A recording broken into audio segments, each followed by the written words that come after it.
Monsieur le Président, Monsieur l'administrateur, Mesdames les administratrices, chers collègues et chers bénévoles. Merci, Monsieur le Président, cher Emmanuel, de ces propos et de cette ouverture très inspirée.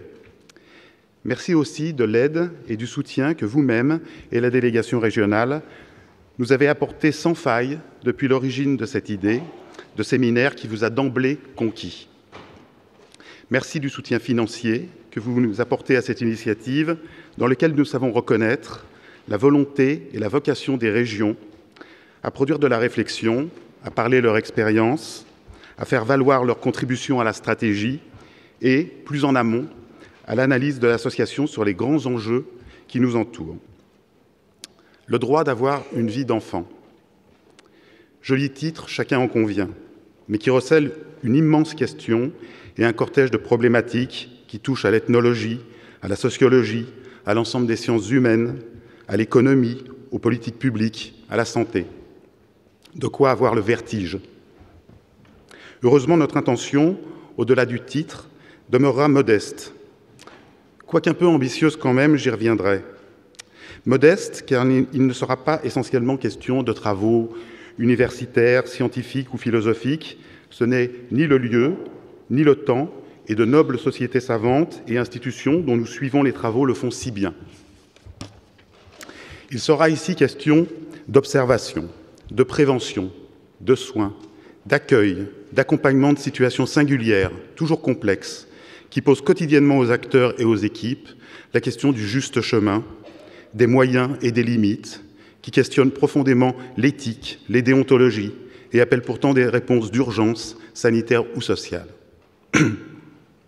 Là est effectivement notre seule et essentielle ambition, donner à ces équipes l'occasion de témoigner et d'ouvrir la voie à une réflexion prolongée, partagée et surtout transversale à l'enfance que nos approches ont trop tendance à segmenter. Enfants handicapés, mineurs isolés, enfants malades, enfants en situation de précarité sociale. Un enfant, toujours et surtout un enfant. Là est notre chance, notre ambition à la Croix-Rouge française, du fait de nos valeurs, de notre histoire, de disposer de cette faculté d'observation et d'action, et dès lors, du devoir de dépasser ces clivages pour se centrer sur l'être, cet enfant, ce capital collectif auquel nous devons protection et assistance. Les êtres humains naissent dépendants, disait Luc Espier dans son film consacré au polyhandicap. Il nous appartient d'en faire des citoyens autonomes, en dépit des barrières et des préjugés.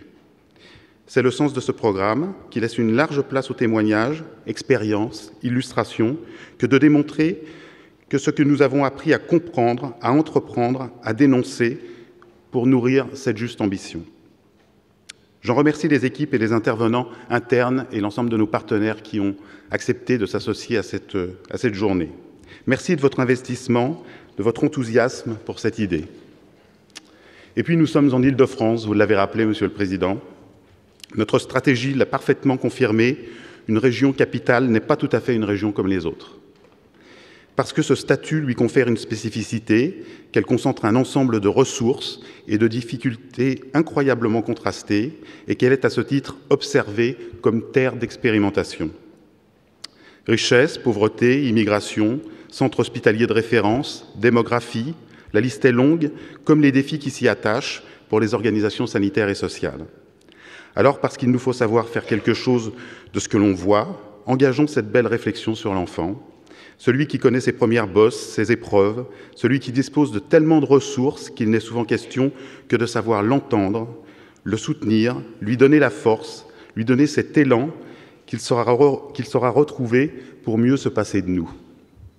Là est le sens de notre mission et de notre réflexion qui ne tolère aucune relâche ni certitude. Je vous remercie.